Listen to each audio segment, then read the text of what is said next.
नवंबर 19 में IFRS interpretation committee ने एक टेंटेटिव एजेंडा डिसीजन पब्लिश किया था। एक मसला आया था उनके पास।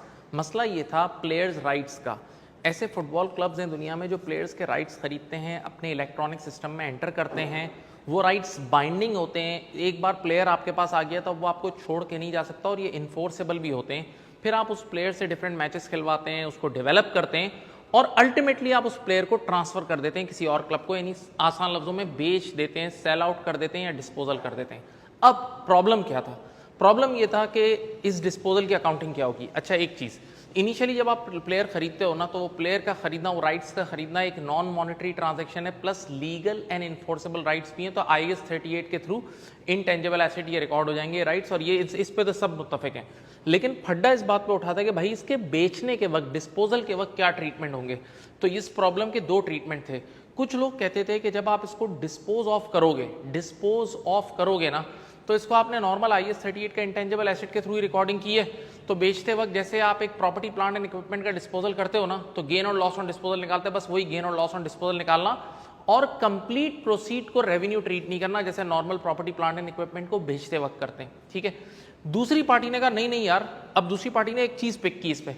उसने कहा कि ये जो, गौर से देखें यहाँ, क्योंकि वो जो उस पेपर था ना, उसके अंदर एक वर्ड लिखा था ऑर्डिनरी कोर्स ऑफ बिजनेस, यानी इस क्लब का ये रूटीन काम है कि भाई वो प्लेयर को डेवलप करता है और फिर ट्रांसफर कर देता है, यानी बेच देता है। तो उन्होंने इस वर्ड को पकड़ लिया, ऑर्डिनरी कोर्स ऑफ बिजनेस। दूसरी पार्टीज ने, उन्होंने कहा जब ये ऑर्डिनरी कोर्स ऑफ बिजनेस लिखा हुआ है ना, तो अब ये ट्रांजैक्शन एक इन्वेंटोरी की तरह रिकॉर्ड होगी, और इन्वेंटोरी जब भी बिकती है तो फिर आप रेवेन्यू बुक करोगे अकॉर्डिंग टू IFRS 15, यानी कंप्लीट सेल्स रेवेन्यू बुक करके खड़े हो जाओगे।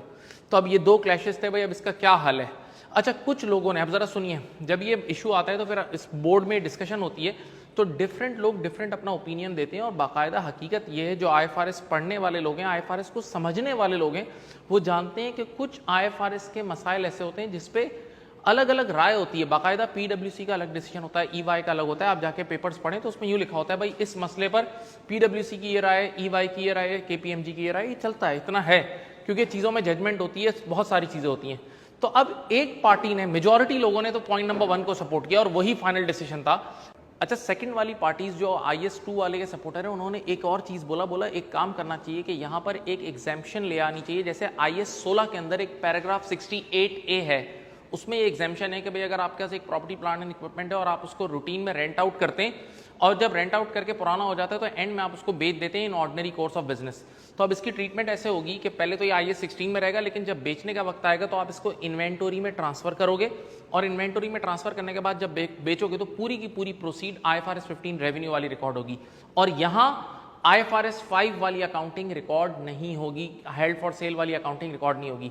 तो कुछ लोगों ने कहा कि ये भी आप कर सकते हैं, ये भी एक ट्रीटमेंट इसमें ऐड कर सकते हैं, लेकिन बहरहाल फाइनली बोर्ड ने वो पहले वाले ट्रीटमेंट को ही सपोर्ट किया, इंटरप्रिटेशन कमेटी ने, कि IAS 38 के थ्रू ही रिकॉर्ड होगा, और जब बिकेगा तो डिस्पोजल वाली अकाउंटिंग रिकॉर्ड होगी, गेन और लॉस ऑन डिस्पोजल रिकॉर्ड होगा।